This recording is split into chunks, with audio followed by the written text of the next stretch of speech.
आइए हम शुरू करते हैं भू आकृति विज्ञान। क्या देखना है? भू आकृति विज्ञान यानी जियोमॉर्फोलॉजी, जियोमॉर्फोलॉजी।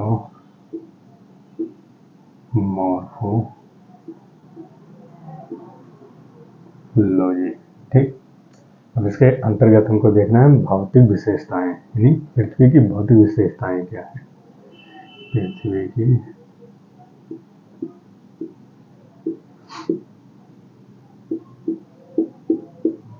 पृथ्वी की भौतिक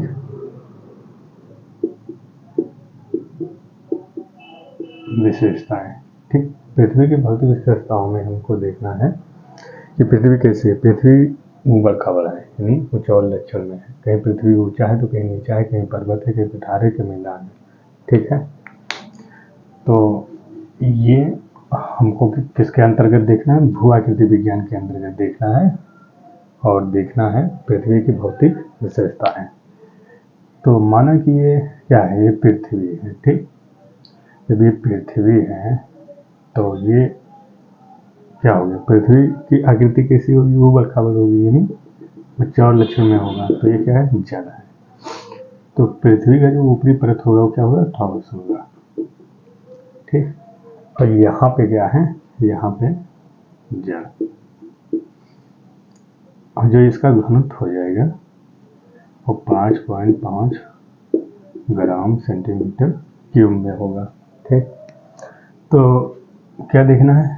पृथ्वी की भौतिक विशेषताएं। हमको देखना था पृथ्वी की भौतिक विशेषताओं में, तो ये हो गया। अब इसकी ऊंची स्थान देख लेते हैं पृथ्वी का। तो ऊंचा स्थान जो होगा वो माउंट एवरेस्ट होगा। क्या होगा? पृथ्वी का सबसे ऊंचा स्थान माउंट एवरेस्ट होगा। इसकी ऊंचाई इतना हो जाएगा 8,848 मीटर। ठीक, और जो गहरा स्थान होगा वो होगा मैरियाना गर्त। पृथ्वी का जो सबसे गहरा स्थान होगा वो क्या होगा? मैरियाना गर्त। ये क्या है? 11,000 मीटर है। ठीक है, तो ये हो गया। अब हमको देखना है पृथ्वी की ऊंचाई लक्षण तो है। अब देखना है प्रथम प्रकार की भू आकृति, द्वितीय प्रकार की भू आकृति, तृतीय प्रकार की। तो हम फर्स्ट टाइम देखते हैं प्रथम प्रकार की। प्रथम प्रकार की भू आकृति। ठीक, तो प्रथम प्रकार की भू आकृति में महासागर आ जाएगा और महाद्वीप आ जाएगा। क्या आ जाएगा? महाद्वीप और महासागर। ठीक, ये किससे निर्मित हो रहे हैं? ये अंतर्जात बल से निर्मित हो रहे हैं। इसमें कौन सा बल लगा है? अंतर्जात बल लगा है। ठीक, तो अंतर्जात बल तो लग रहा है, तो लगेगा तो द्वितीय प्रकार की भी आकृति का निर्माण होगा। तो हमको देखना है द्वितीय प्रकार की भू आकृति। ठीक, तो द्वितीय प्रकार में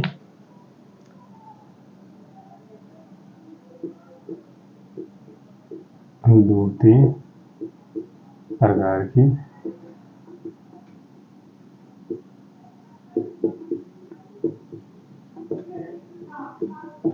भू आकृति। तो द्वितीय प्रकार की भू आकृति में आपका हो जाएगा वलन, भ्रंश, दशान, फलन, भ्रंश, दशान, उत्थान और ज्वालामुखी हो जाएगा। ठीक है, तो क्या हुआ? द्वितीय प्रकार की आकृति में आपका क्या बना? वलन, भ्रंश, दशान, उत्थान, ज्वालामुखी।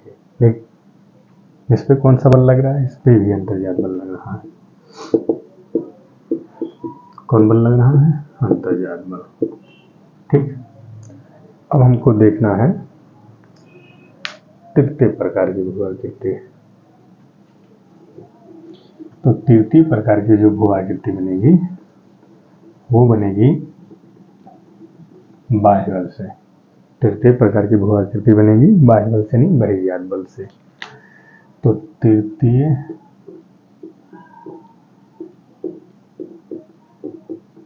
प्रकार की भू आकृति, ठीक। तो तृतीय प्रकार की भू आकृति होगी, इसमें नदी बन जाएगा घाटी, डेल्टा, मैदान।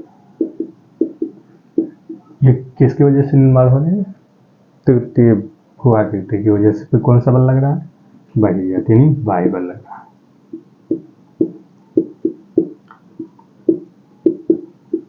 ठीक, तो अब हमको देखना है ये भू आकृति तो बने, तो इनको निर्धारित करने वाले कारक क्या हैं?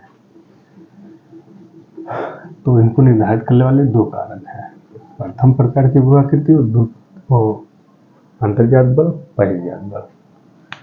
भू आकृतियों को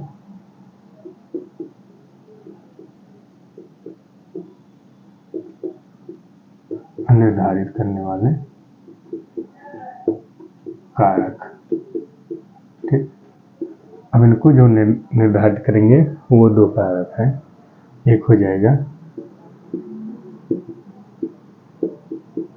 अंतर्जात बल, हाँ एक हो जाएगा बहिर्जात बल,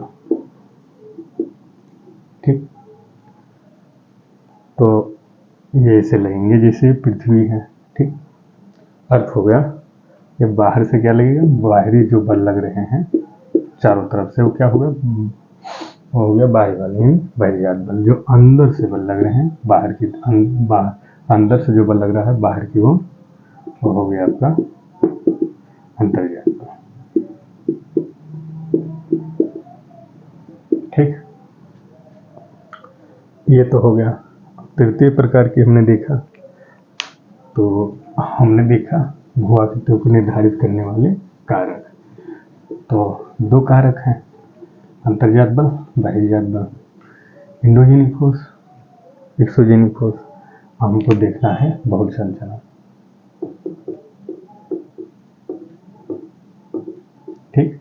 बहुल संचलन में क्या होगा? जब अंदर से ये अंतर्जात की जो क्रिया होगी क्या करेगी? बहुपटल को तोड़ देगी। तो क्या होगा? इसमें प्रथम प्रकार और द्वितीय प्रकार की भी आकृति बन जाएंगी। जैसे प्रथम प्रकार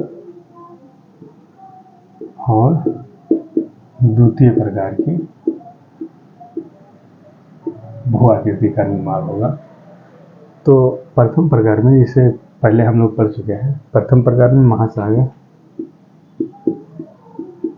और महाद्वीप होगा, ठीक। क्या होगा? महासागर, महाद्वीप। इसमें क्या हो जाएगा? वलन हो जाएगा, भ्रंश हो जाएगा, और क्या हो जाएगा? उत्थान, दशान, ज्वालामुखी भी हो जाएगा। तो ये हो गया। ये किसके अंतर्गत आ रहा है? प्रथम भू आकृति का जो निर्माण हो रहा है किसके अंतर्गत आ रहा है? द्वितीय प्रकार की भू आकृति का निर्माण हो रहा है किसके अंतर्गत? भू संचलन के अंतर्गत आ रहा है। इसमें कौन सा बल लग रहा है? तो इसमें भी अंतर्जात बल ही लग रहा है, इंडोजेनिक फोर्स, ठीक। अब हमको देखना है अनाच्छादन।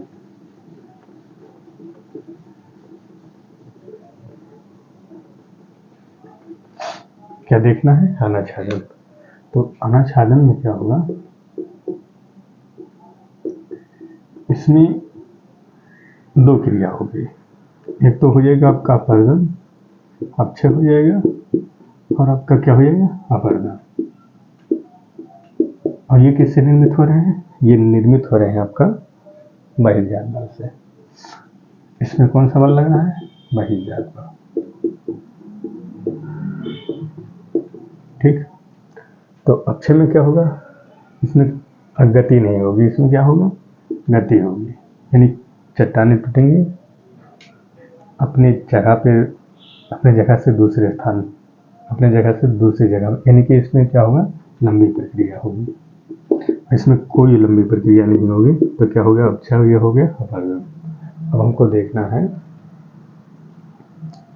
स्थैतिक परक्रम।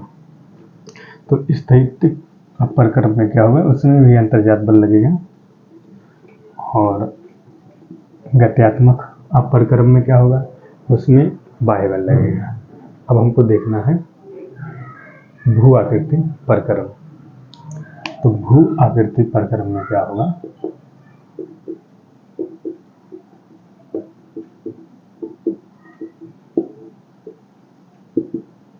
भू संचलन का निर्माण होगा, अनाच्छादन का निर्माण होगा।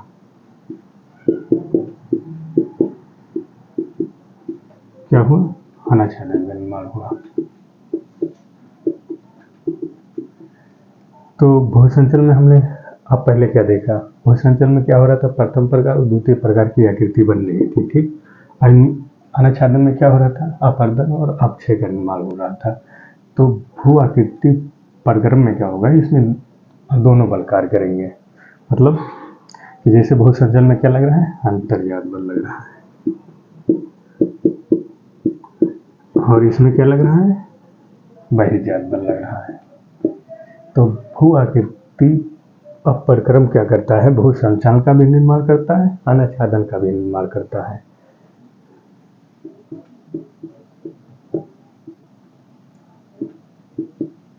ठीक, तो हमारा टॉपिक खत्म हो रहा है। हमारा टॉपिक यही खत्म हो रहा है, कल स्टार्ट होगा पृथ्वी का अंतर्जात बल, तो इसके बारे में कल पढ़ा जाएगा।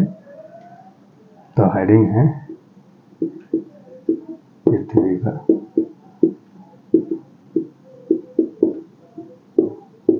अंतर्जात बल, ठीक। तो ये हो गया अपना हेडिंग, कल यही टॉपिक पढ़ना है। तो खत्म करते हैं टॉपिक, समझ में आ गया होगा। भू आकृति अपरक्रम से आप क्या समझते हैं, भू संचलन का निर्माण होता है, अनाच्छादन का निर्माण होता है। भू संचलन में क्या होगा, प्रथम प्रकार और द्वितीय प्रकार की भू आकृतियों का निर्माण होता है। अनाच्छादन में क्या होगा, अपर्दन और अपक्षय का निर्माण होता है। कौन सा बल लग रहा है, बहिर्जात, तो इसमें क्या लग रहा है, अंतर्जात।